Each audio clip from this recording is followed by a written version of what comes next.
আসসালামু আলাইকুম সুপ্রিয় দর্শক শ্রোতা, যে যেখান থেকে দেখছেন আশা করি সবাই ভালো আছেন। পলাতক শেখ হাসিনা হঠাৎ করেই মার্কিন যুক্তরাষ্ট্র এবং তার বাংলাদেশ থেকে যে পালিয়ে যাওয়া এই বিষয়টি নিয়ে একটি মন্তব্য করেছেন। তিনি বলেছেন যে শেখ হাসিনাকে বিতাড়িত করা বা তার বিরুদ্ধে যে রোষ এবং জনবিপ্লব বাংলাদেশে সংগঠিত হয়েছে সেই জায়গায় মার্কিন যুক্তরাষ্ট্র সম্পৃক্ত ছিল না।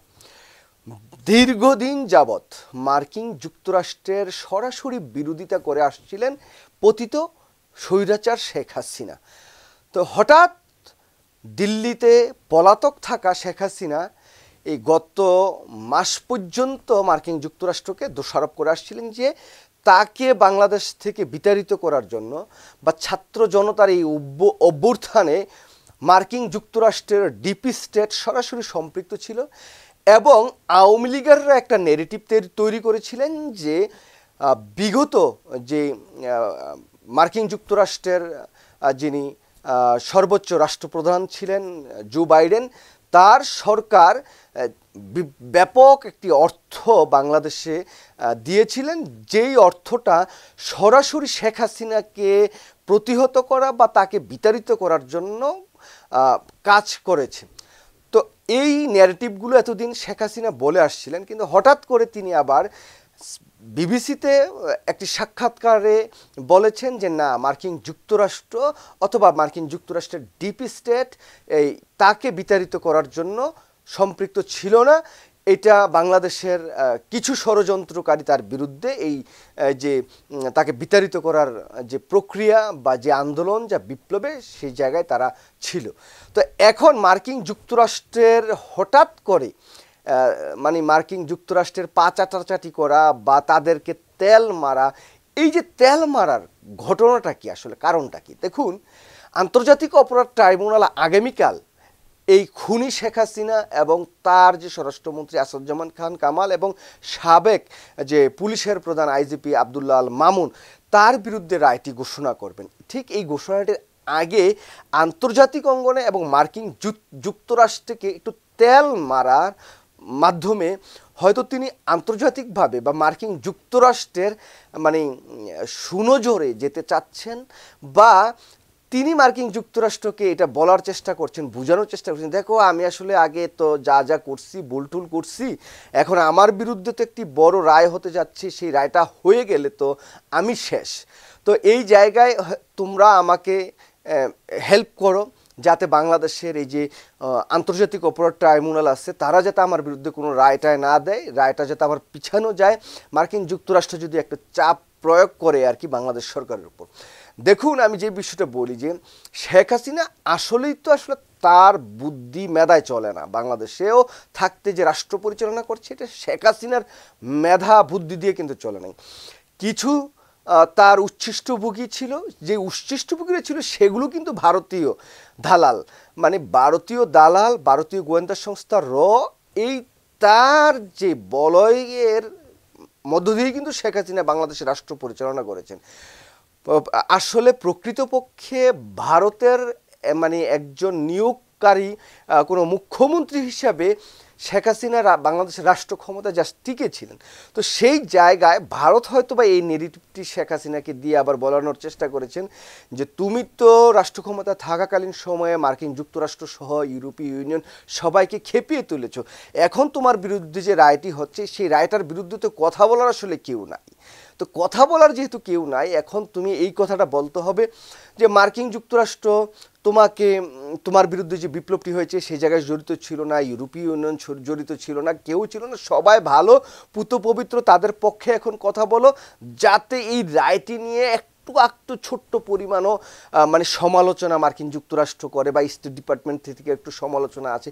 এই যদি সমালোচনা আসে তাইলে হয়তো আওয়ামী লীগের আবার দেখানোর চেষ্টা করবে, বলার চেষ্টা করবে এই যে দেখো মার্কিন যুক্তরাষ্ট্র বলেছে এই যে রায়টি হয়েছে শেখ হাসিনার বিরুদ্ধে গুম, খুন, হত্যা এবং মানবতা বিরোধী অপরাধের কারণে, এই রায়টি একটু বিতর্কিত, একটু প্রশ্নবিদ্ধ, এই কথাটি বলার সুযোগ শেখ হাসিনা এবং তার দল পাবে। সেইটার কারণেই হয়তো বা হঠাৎ করে বলছেন যে মার্কিন যুক্তরাষ্ট্র তাকে প্রতিহত করার যে বিপ্লব সেই জায়গায় সম্পৃক্ত ছিল না, বা মার্কিন যুক্তরাষ্ট্রের ডিপ স্টেট সম্পৃক্ত ছিল না। তো দীর্ঘদিনের ন্যারেটিভ, দীর্ঘদিনের অদ্ভুতপূর্ণ যে আচরণ মার্কিন যুক্তরাষ্ট্র নিয়ে করেছেন, ইউরোপীয় ইউনিয়ন নিয়ে করেছেন, সারা পৃথিবীর সব নেতাদের বিরুদ্ধে কথা বলেছেন একমাত্র নরেন্দ্র মোদী এবং দিল্লির দাসত্ব করার জন্য।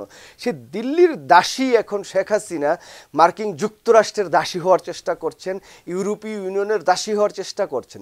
কখন হওয়ার চেষ্টা করেছেন? যখন তিনি বাংলাদেশ থেকে বিতাড়িত দিল্লি যেয়ে পালিয়ে আছেন। তো এই দিল্লি থেকে পালিয়ে এখন যতই তুমি মার্কিন যুক্তরাষ্ট্রের দাসত্ব করার মানে চেষ্টা করো, সেটা মার্কিন যুক্তরাষ্ট্র যে তোমাকে মানে মেনে নিয়ে আবার বাংলাদেশের এই যে আন্তর্জাতিক অপরাধ ট্রাইব্যুনালের যে রায় সেটার বিরুদ্ধে কথা বলবেন, সেরকম চিন্তা করার কোনো কারণ নেই। কারণ ইতিমধ্যেই বাংলাদেশের সরকার তো ব্যর্থ হয়েছেন এই জুলাই আগস্ট বিপ্লবের হত্যা বিভিন্ন কিছু মানে তথ্য উপাত্ত সংগ্রহ করতে, কিন্তু সেটা জাতিসংঘের যে মানবাধিকার কমিশন আছে তারা বাংলাদেশে গিয়ে ইনভেস্টিগেশন করে তারাই রিপোর্টে বলেছেন 2000-এর বেশি মানুষকে হত্যা করেছে শেখ হাসিনা। কি কি প্রক্রিয়ায়, কি কি ক্রাইটেরিয়াতে শেখ হাসিনা বাংলাদেশের ছাত্র জনতাকে হত্যা করেছে। সুতরাং এই যে আন্তর্জাতিক যতগুলো মাধ্যম আছে এবং হিউম্যান রাইটস আছে, হিউম্যান রাইটস ওয়াচ বলুন, অন্যান্য যারা, তারা সবাই স্বীকার করে নিয়েছে জুলাই আগস্ট বিপ্লবে শেখ হাসিনার নির্দেশই সরাসরি হত্যাকাণ্ডটা হয়েছে।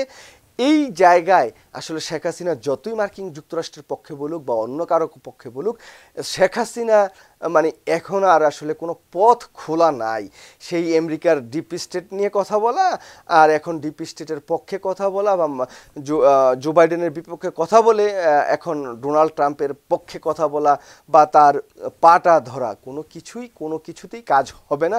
যতই না শেখ হাসিনা এখন মানে মার্কিন যুক্তরাষ্ট্রের পক্ষে বলুক আর যতই এখন বলুক যে না আমাকে বিতাড়িত করার জন্য মার্কিন যুক্তরাষ্ট্র আসলে সম্পৃক্ত ছিল না, এগুলো হচ্ছে ছলনা চাতুরি করে হয়তো মানে কোনো একটি দেশের বা কোনো একটি রাষ্ট্রের একটু সিম্পিতি পাওয়া বা এই যে তার বিরুদ্ধে যে রায়গুলো যাচ্ছে এবং তার যে অপকর্মের মানে ফসল হিসাবে এখন তাকে মানে দোষী সাব্যস্ত করে আদালত যে রায়গুলো দিবে সেটার বিপক্ষে যাতে বিদেশিরা একটু কথা বলে, সেই কারণেই এখন মার্কিন যুক্তরাষ্ট্রের দালালি করার চেষ্টা করছেন শেখ হাসিনা।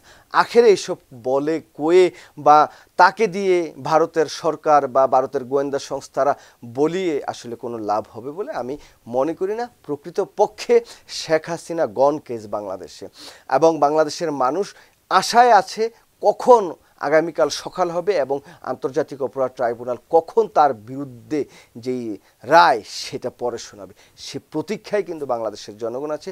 আন্তর্জাতিকভাবে সবাই সেটা দেখার জন্য অপেক্ষা করছে, কারণ এরকম বড় মাপের একজন খুনি সন্ত্রাসী যিনি দেশের ছাত্র জনতার বুকে সরাসরি গুলি করে হত্যা করার মতো ঘৃণিত কাজ করে রাষ্ট্র ক্ষমতায় টিকে থাকতে চেয়েছিলেন, সেরকম একটি খুনিকে কি রায় দেন, কি বিচারের মধ্য দিয়ে তার কি সাজা দেন, সেটা দেখার জন্য সারা পৃথিবীর মানুষ উন্মুখ হয়ে আছেন, আমরা উন্মুখ হয়ে আছি।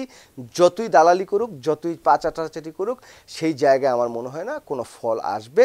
আমরা বাংলাদেশের মানুষ মার্কিন যুক্তরাষ্ট্র হোক, ইউরোপীয় ইউনিয়ন হোক, সেরকম দেশগুলোর কাছ থেকে কোনো খুনির পক্ষে বা কোনো খুনির বিরুদ্ধে বাংলাদেশের কোনো আদালত যদি কোনো রায় দেয় সেটার বিপক্ষে কোনো কথা বলুক, সেটাও আমরা চাই না।